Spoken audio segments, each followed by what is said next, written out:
Hi and welcome to my channel. I'm Simon and today I am back with my January book haul. So some books that I got sent from publishers, some books that you lovely lot sent me, and some books, well, a lot of books that I bought myself because I had a bit of a bumper splurge, which I'm blaming on sinusitis and feeling rubbish for pretty much 2 weeks of January. I'm feeling much better. It's February, it's a new month, and I'm doing my new month, new ooh thing. That's the technical term. But yeah, I did want to get this video live yesterday because I wanted to have my wrap up tomorrow, but I tried to record this and the lighting was horrific. I actually ended up talking for 50 minutes, which I think is slightly obnoxious for a haul, not for a vlog. I love me a long vlog, but I feel like other videos, for me, I like them to be a bit shorter. What do you think? What are your thoughts on lengths of videos and lengths of types of videos? I'd like to know in the comments below. Anyway, my wrap up will now be next week because I also twigged that in my next vlog, I have some of the books that I finished January with, so it makes sense to have a wrap up after that and really wrap up January. And I'm also away next week, so I'm wanting to pre-record some stuff, including a video with Pip, hopefully this weekend. So if you've got any questions or anything you'd like me and Pip to chat about, let me know in the comments below and we will do so. Right, on to this haul. And because I'm changing things up a little bit this year, I am with hauls, and I'll be doing wrap-ups differently, but I'll talk about that when we get to the next wrap-up, the first wrap-up of the year even. I have sort of grouped the books that have come in, but also I am now only sharing books that have arrived from publishers that either I've asked for or have arrived on solicitors and I'm really, really keen to get to, because a lot of books that arrive I haven't asked for, and sometimes I'm interested in head to them and then they'll turn up in wrap-ups, but otherwise I'm a bit like, we'll see. And it's something maybe I'm considering doing on Patreon, is going through those books and deciding whether I'm going to read them or not by trying a chapter. Anyway, we're 2 minutes in, I haven't held a book up yet, and the first one I'm going to hold up is also one that I've got a question around, in the fact that, would you like to see finished copies of books in my book hauls, even if I've shown them before, as I have Burnham Wood by Eleanor Catton. Now, Eleanor Catton is an author I've only read once before. I read The Luminaries and I didn't love it as much as everyone else. I felt like I could see the strings as she was puppeteering characters to match like the planets and everything. I'm really intrigued for this though, and this, along with some books by some other authors I'm going to come to shortly, is going to be a case of giving an author a second chance. Not in like a, oh, lucky them getting a second chance from me, but just like, oh, let's see how we get on a different time. So yeah, it's meant to be a psychological thriller, which really, really intrigues me. So looking forward to that. But let me know in the comments below if you would like to see books that have been on before, but in their finished form, on if I get finished copies. Right, now, the first selection of books that I'm sharing you with, the first selection of books that I'm sharing with you from publishers are all by authors that I've read before and absolutely loved. So we have Deborah Levy's August Blue. This is out in May. Now, I will say, with books by authors that I'm really excited for, I don't like to know, well, pretty much anything about them before I go in and have a good old read. So I don't know much about this at all, other than it's Deborah Levy. I'm very excited for it. It's out in May and I can't wait to get to it. Same with Greek Lessons by Han Kang. I have read Han Kang's The Vegetarian, which I thought was brilliant. And I saw Anna talking about on her channel, which I'll link down below because I love her channel. And I've also read The White Book. I haven't read Human Acts. I can't decide whether I need to go back to Human Acts or whether I should just go for it with Greek Lessons, which I did see somebody describing as more bonkers than The Vegetarian. So that's exciting indeed.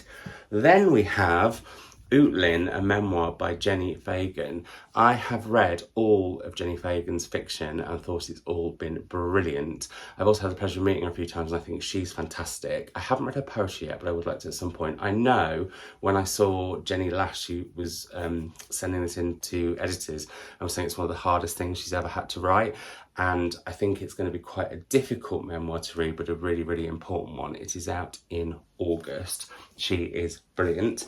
Another I guess this is a memoir, but it's also a look at friendship, which is something I want to look at a lot more in my reading going forward, is We Should Not Be Friends by Will Schwalbe. And Will Schwalbe's book, The End of Your Life Book Club, was such an important book for me.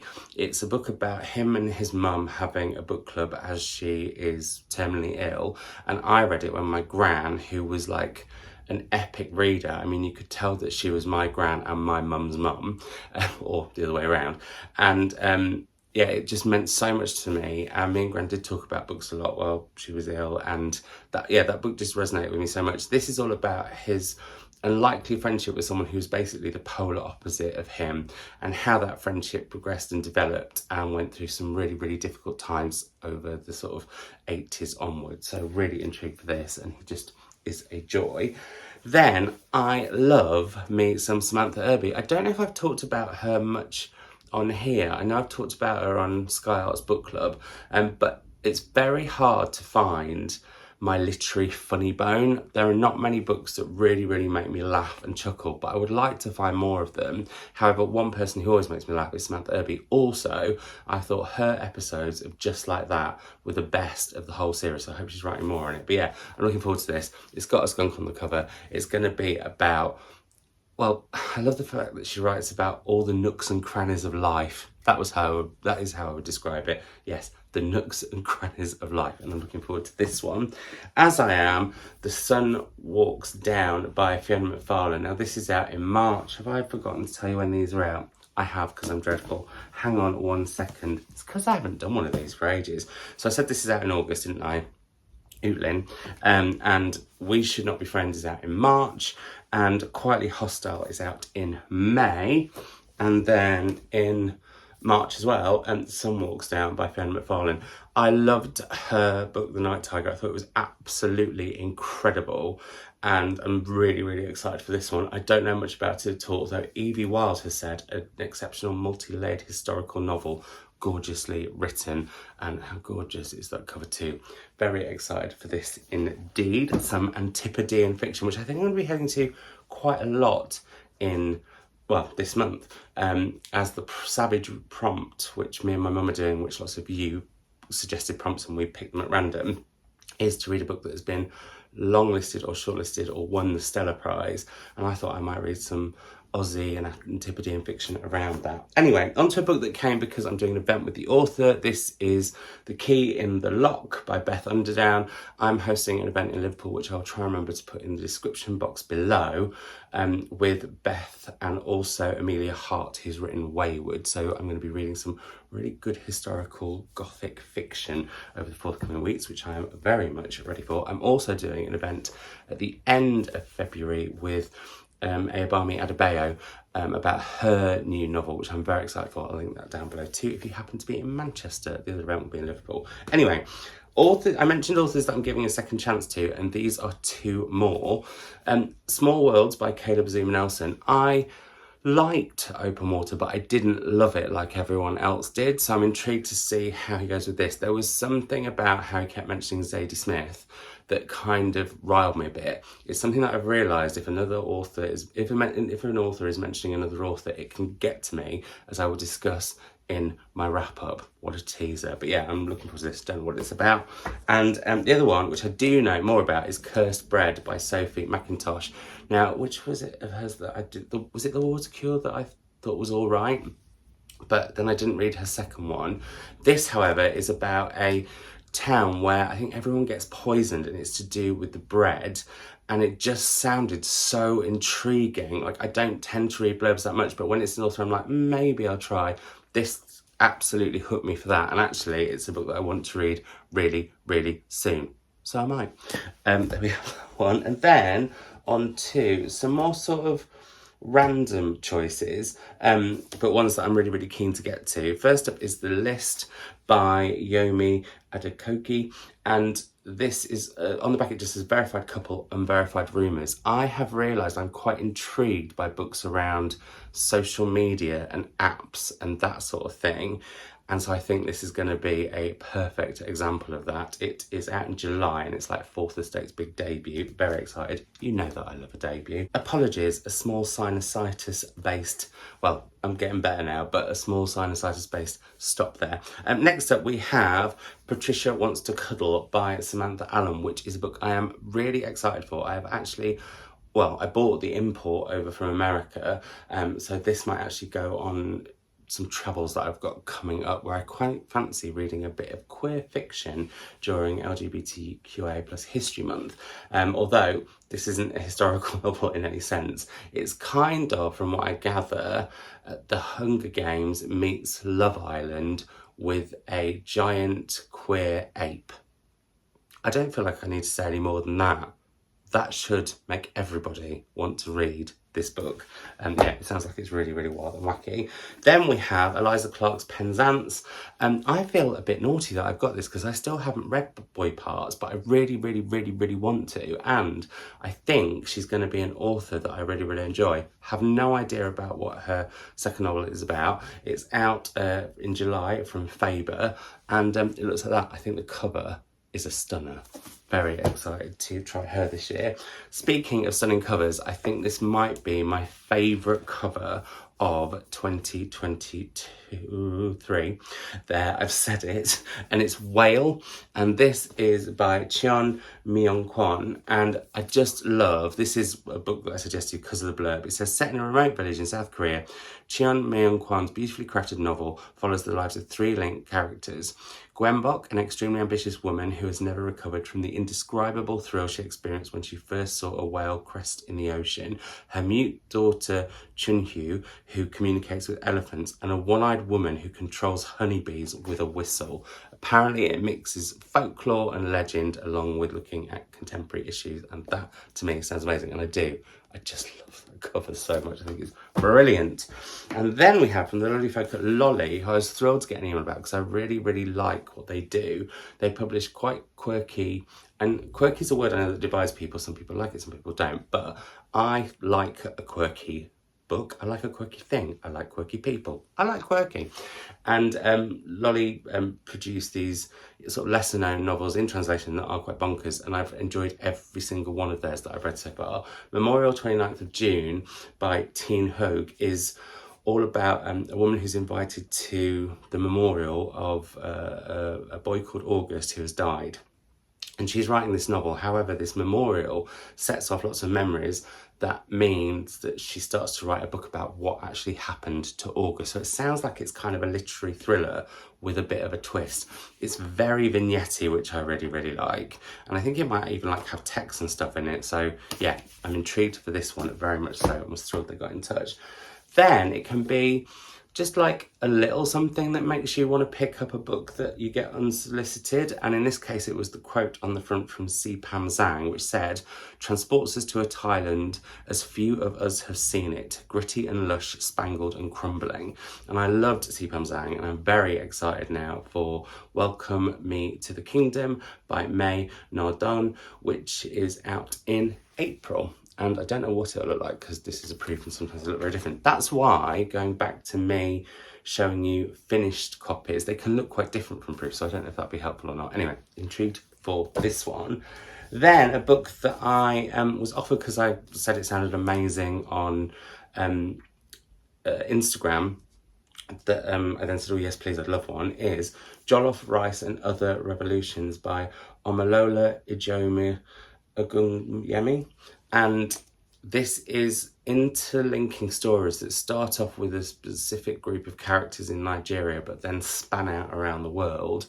And that was all I needed to know that I really, really, really wanted to read it. And so I'm hoping to read this one very soon. Although the savage prompt for March is books with your favourite colour on the cover, and my favourite colour is purple. I think that was also why in my brain I was like, oh, I definitely want to read that. And so I've got a few purple covered books, one of which may be appearing a little bit, that I would like to head to and maybe do a themed vlog around books with purple covers.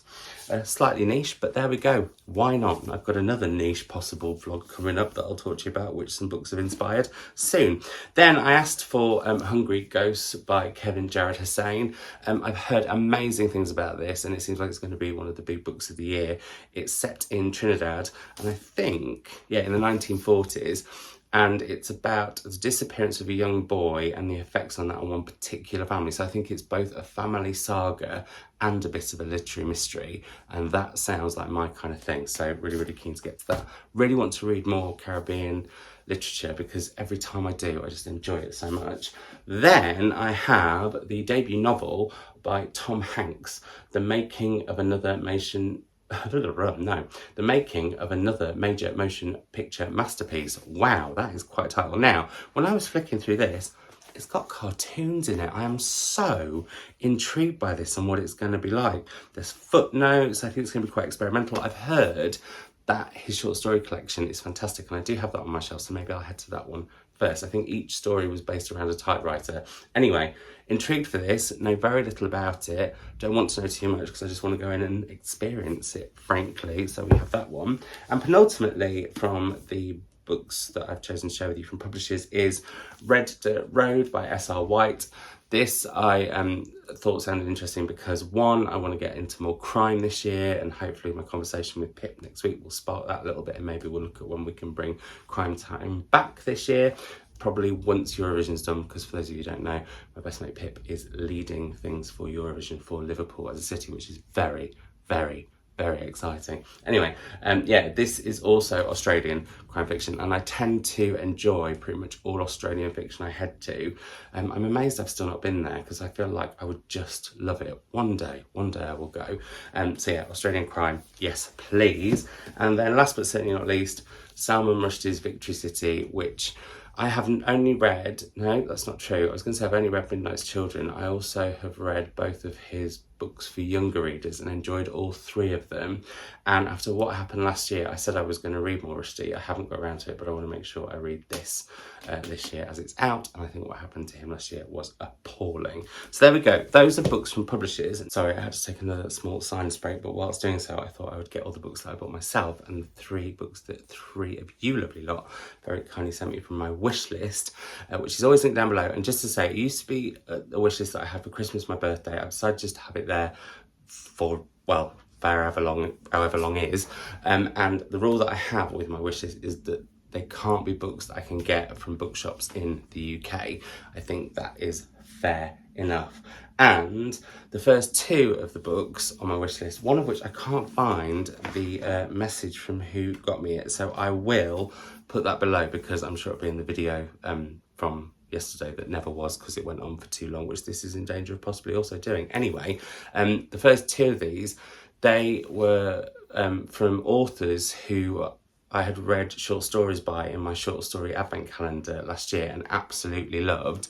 And My Volcano is written by an author who I feel like could become a favourite author, and that's John Elizabeth Stinsey. And this just sounds incredible.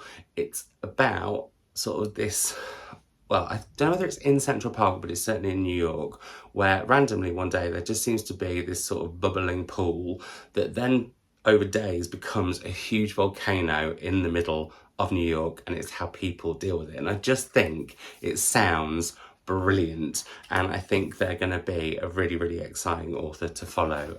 So yeah, I already am desperate to read their other novel, even though I haven't read that one yet, but tiny bit of a straight with my wish list, but that might change actually in the next 24 hours. Anyway, next up, and this is from the lovely Keisha Cooper.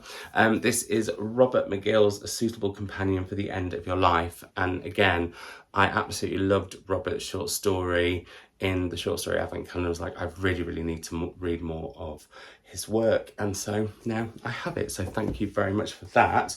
And then we have from the lovely Becky Johnson, Wayne Arthur's The Red Chesterfield. And the reason I picked this up was I was listening to Suzette Mayer, who won the Giller Prize last year with The Sleeping Car Porter. And she was talking about books that meant a huge amount to her. And she mentioned this and how it was done in snippets, and it just gave a really different insight into things. And so, yeah, it's in vignettes or snippets or whatever you want to call them, which I love. And so it really just piqued my interest, and this is one I would like to get to quite soon. I'd like to get to all of these soon, obviously. Then onto books that I bought myself. Now, I'm going to whiz through some of these because you will have seen them if you watched my last vlog, which lots of you have, and that made me so happy because I'm really enjoying making vlogs and actually really enjoying editing. Where's Eddington? I'm really enjoying editing. I can't even do it. I'm really enjoying editing them. Probably more so actually than editing these videos, which when I'm not doing them so quickly and hurriedly because I cocked them up so much the day before, I will go back to spending more time editing. And actually what I want to do now that my next video will be a vlog, but I will pre-record some for next week, is have a bit of fun with editing. So I like to make them go black and white, where I say either really random, boring, tangential things, or zoom in when I say silly things or do stupid things or pull fully faces. So anyway, these first 5 were books that I mentioned in that previous vlog that I got because the Foyles book sale made me do it. It dragged me in. Now the first 2 are paperbacks, so they weren't in the sale. Sula by Toni Morrison. I mentioned Purple Books earlier. I think this is one that I'll read in that video. Loved The Bluest Eye. It was my first read of 2023. Thought it was fantastic and hopefully is a sign of great reading year to come. And I have to say I've had a corking January and I'm really excited for my wrap up. Then I also got complete stories of Clarice Lispector because I've heard amazing things from so many of my favourite booktubers last year. Loads and loads of them talked about Clarice Lispector, and I was like, right, I need to get to her. And so I saw this and picked it up because I'm also wanting to read more short story collections and more works in translation this year. And I think that's something I'm going to talk about in the new way that I do wrap-ups, because I'll go through all the books but then actually talk about like how my month was and what I want to try and head to a bit more, not necessarily specific books but sort of books the following month. I think that could be fun. Maybe not, we'll see. Anyway, the books that were half price in the hardback sale were Black Cake by Charmaine Wilkerson, which had the most incredible spreadsheets. I've talked about this book before because I got the proof last year, but I think I'm going to absolutely love it. I believe it's about a matriarch who's either about to die or has died and her family don't agree with what's going on. Then we have The Furrows by Namwali Serpal, which was on Obama's Books of the Year, and that just intrigued me. This is also, as Ben Reedsgood pointed out, eligible for the Women's Prize. And a book that I hadn't seen neither here nor there or anywhere, and that is The Falling Thread by Adam O'Riordan, whose poetry collection, The Herring, what's it called? The Herring something, Famine, I absolutely loved. It was really celebrate the north of England, and this is set in Manchester, and I believe is about a lord who does something dastardly with a governess, and I'm intrigued for that one. And then in Foyles again, I went crazy when I caught up with my friend Polly, or actually before I saw her, before we met up, and I picked up 3 books. The first of which is No Pain Like This Body by Harold Sonny Ledoux, which is meant to be one of the greatest Caribbean novels ever written. It's got an intro from Monique Rofi. It's got a stunning cover. It's in that vlog that I mentioned, as is The Communist Daughter, or More About Them is in that vlog, as is The Communist Daughter by Aroa Moreno Duran, which is translated from the Spanish by Katie Whitmore. And I was hoping to go to Berlin in January. It was going to be Berlin or Copenhagen. In the end, it was neither because sinuses, but I'm still planning on doing that later in the year and would like to read this then because it's about Berlin and intrigued me. And then I just thought the cover of this was amazing. It reminds me of Dorothy's Ruby Slippers from The Wizard of Oz. This is The Night Circus and Other Stories by Ursula Kowalik, and it's translated by Julia and Peter Sherwood. And apparently this is fabulistic stories set in everyday settings, and that just, yeah, sounds like my cup of tea. And then I did some damage in West Kirby Bookshop when I hosted an event there. And I picked up 3 books, the first of which is Where I End by Sophie White. I had, funnily enough, eyed this up in Foyles and then left and not bought it, and then within like 4 or 5 hours saw somebody on Instagram raving about it. I was like, why did I not get that book? And this is set on, I think, on an island, and it's about a young woman whose mother was either like left there by pirates or shipwrecked or something, and it's how their relationship is because of that. Intriguing. Then we have Mina Kandasame's The Book of Desire, which I picked up, one, because I love Mina Kandasame's writing. I thought Exquisite Cadavers was really, really good, where she wrote a novel and then put in the margins what inspired her, because there was so much talk about her other book that I loved, When I Hit You, being so much about her and how that wasn't 100% true. And yeah, anyway, this is a translation of a 2,000-year-old song of female love and desire called Kamatu Papal, and I think this is going to be amazing. I'm also judging the Christopher Bland Prize for debut authors of fiction and non-fiction over 50 with Mina Kansami and Lem Cizé, and I'm really, really excited about that. And then last but not least, but kind of odd and links into a possible themed reading blog I'm going to do, I've got Kick the Latch by Catherine Scanlon, and this was also super recommended in the shop while I was there. And it's about, I mean, for those of you who have been following me over the last almost 7 years that I've been doing this, or beforehand with the Readers Podcast, or even beforehand with the blog Savage Reads, which started back in 2007? Was it? Yeah, possibly. Anyway, a long time ago. You'll know that I have real issues in real life and in fiction with horses. They know too much. They just know too much. But randomly, I picked up quite a few books with horsey covers, so I think I might do a vlog about it because I also really want to read Horse by Geraldine Brooks. So yeah, that's one of them. The other one that I got, and this was for going to Copenhagen if I had, was The Skin is the Elastic Covering that encases the entire body by Bjorn Rasmussen, translated by Martin Aitken. And this is a Danish novel, a coming of age novel that I think is set in a stable and sounds interesting. Now, I don't know if I'm going to read all of the horsey books back to back because that could be too much horsing, although I don't think all of them are 100% horse, stable or racing based from what I gathered. I just like the idea of them all having like horsey covers. Anyway, the next of which is Harrow by Joy Williams that I picked up. Well, actually, no, these are all ordered via the fantastic Blackwells, these horsey ones.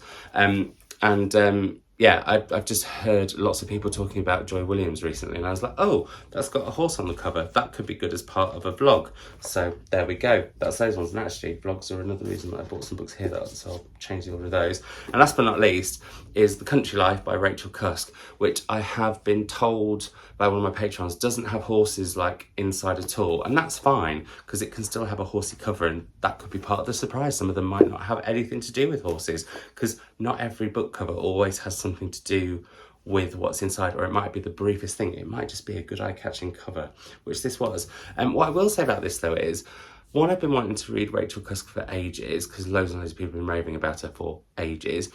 Two, this edition I just really loved, which is one of the many re-editions that Faber have done. However, what they've not done is change the font, and I think that font is blinking awful. That's like a really naff 80s/90s, a little bit too small font.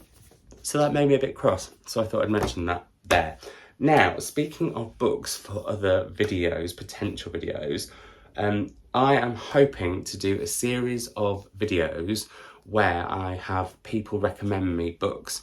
So far I've got Hanya Nagahara, I've got Minnie Driver, I've got Anton Her, but I was missing one of his, and that is this, Please Look After Mother by Kyung Suk Shin, who he now translates. This is translated by a different translator, Chi Young Kim. And I also know that Matthew Shrepper loved this, which is another good sign. So yeah, I'm really keen to get to this one. And Taimur Sumru and I had a chat where he recommended me some of his favourite debut novels, and I'm going to film me reading those. And one of the ones that he chose that I didn't have is Where Angels Fear to Tread by E.M. Forster, who I have had issues with before because I studied him at A-level before I quit sixth form, and they're going over the same parts of A Room with View over and over and over again. I just found really frustrating. Anyway, this is beautiful. So yeah, I'm looking forward to those. My video with Taimur is on this channel. I'll link it down below. My videos with the other authors that I mentioned were videos that I did for Sky Arts Book Club Extras, and that's always linked down below if you want to go and find out more. Now, I haven't decided if this is going to be an official video that I do. I mean, the other ones are all up in the air, but that one, I think, with those recommendations, especially, yeah, it's something that I'd like to do and get more people to recommend me books. Like, I'd really like to get Elif Shafak to recommend me 3 books, and Sarah Winman, and yeah, and Ayobami Adebayo, actually, because she bought me a book last time I saw it, and it was absolutely brilliant. Anyway, moving on. A video that I might make is some of my favourite booktubers' favourite books of last year, and Slug by Holly McNish was Lauren and the Book's favourite book from last year, and this sounds incredible because it's a selection of her poetry, not Lauren, sorry, Holly McNish's poetry, and from what Lauren was saying is, as you read them, sometimes she'll do like a sort of piece afterwards about why she wrote what she wrote, or how that works poetically, or what the structure's about. And I think this will just give me so much more insight into poetry, and that thrills me because I don't read that much of it, and I feel like with poetry I'm still a beginner. And what I've tended to head to, very much like when I got back into reading in my 20s after not having done so for like 6-7 years, I went to queer fiction because I could sort of ground myself a little bit in it from, I don't know, some sort of queer consciousness, I don't know. And I've done that with poetry, but I would like to broaden my horizons as I have with fiction since. Then both Nathan of Nathan's Nook and Jaylen of the Bar and the Bookcase named The Sluts as both of their favourite books of 2023 separately, and that was a surefire sign that I needed to read it. This is all told through a website and reviews that men leave of escorts on that website, and I think it just sounds really, really different and bonkers. And I will say, another teaser for my wrap up, I've been really enjoying some steamy LGBTQIA plus literature so far this year. And then the lovely Benjamin Green said that The Stillest Day by Josephine Hart was one of his favourite books, and I got this off eBay because this was the nicest, I just love that colour, and yeah, I just love that cover. So I don't know much about it at all. Benjamin loved it, that's enough for me.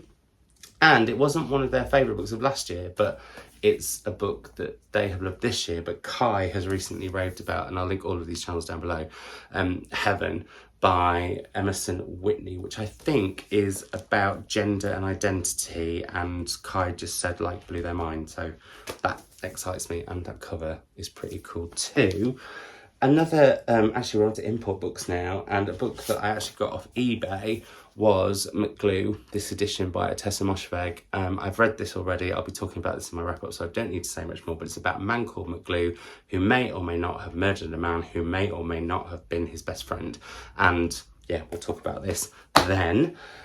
I picked up a children's Bible by Lydia Millett. Now, I was very kindly, from my wishlist before Christmas, sent Dinosaur by Lydia Millett from the lovely Cindy, and that one I'm really, really intrigued for.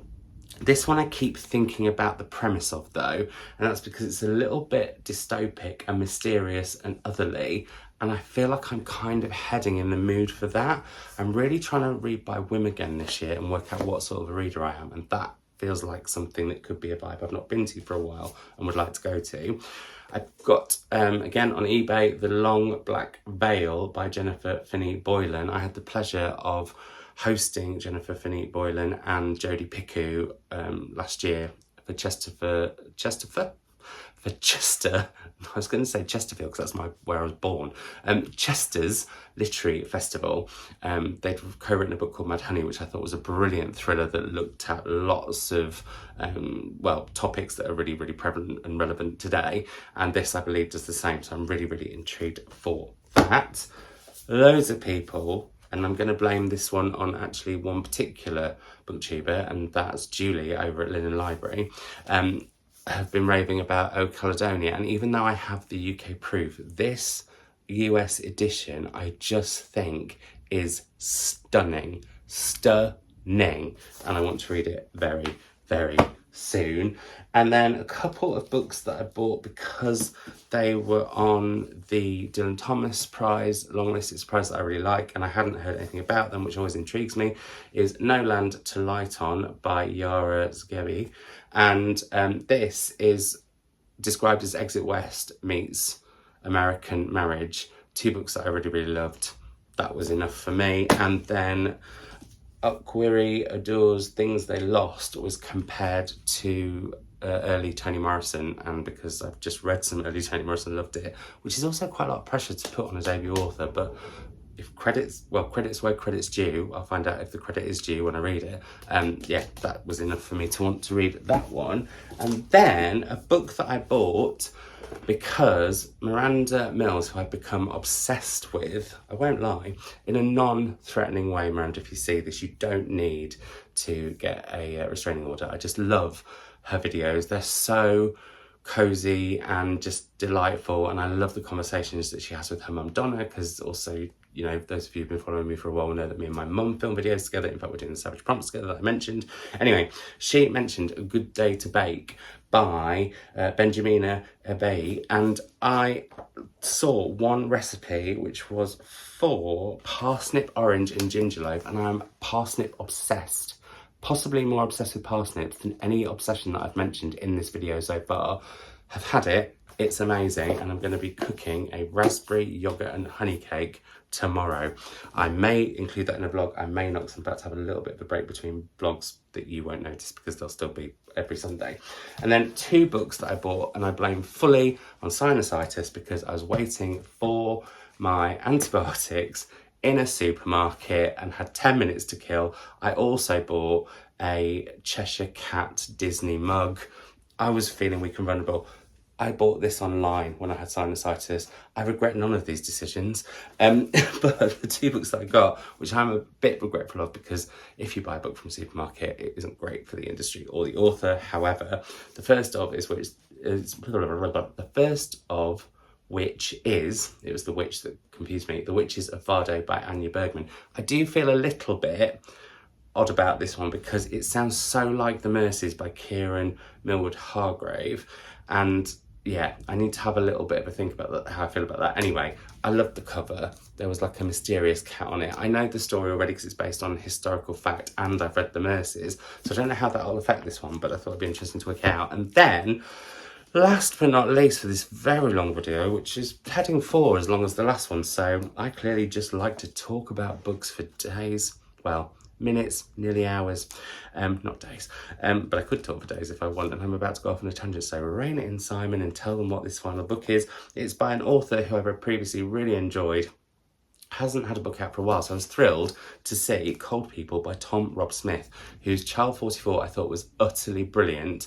Like the follow-ups, also really enjoyed the standalone novel The Farm. I think this is a standalone about it's kind of a bit of a end of the world scenario book where a being, some higher power, has said that humans are only allowed to live in Antarctica, and if they try and live anywhere else they will become extinct, and so we follow them on from there. That sounds bonkers. Anyway, there we go. I think that's probably going to be almost 35 minutes, not quite 50, so I have done a little bit better. I hope you're all doing super duper well. Let me know if you've read any of these books, but if you didn't like them, hold fire until I've wrapped them up, because I'm excited about them and I don't want that to be ruined. I don't want no one pissing on my chips or my books or my birthday cake. But also to say, sorting my shelves is not going to be happening on this channel in 2023. It will be happening on my Patreon, on my Savage Beta Readers tier, where also I think there's something different this year. Every month I'm going to do my top 10 of the year so far, so that I can sort of document it for myself, how books do over time and what new ones come in and usurp them, or what ones sort of I like earlier in the year and then just can't stop thinking about and come back to it. I just thought that'd be something quite interesting to do. My Patreon, along with my wishlist and Instagram and everything else, is linked down below. And I need to get better at saying this. If you like this, give it a thumbs up, and if you want to subscribe, that'd be lovely. And if you'd like to have a chat with me in the comments down below, I would adore it. There we go. I will see you in another video very soon. Bye.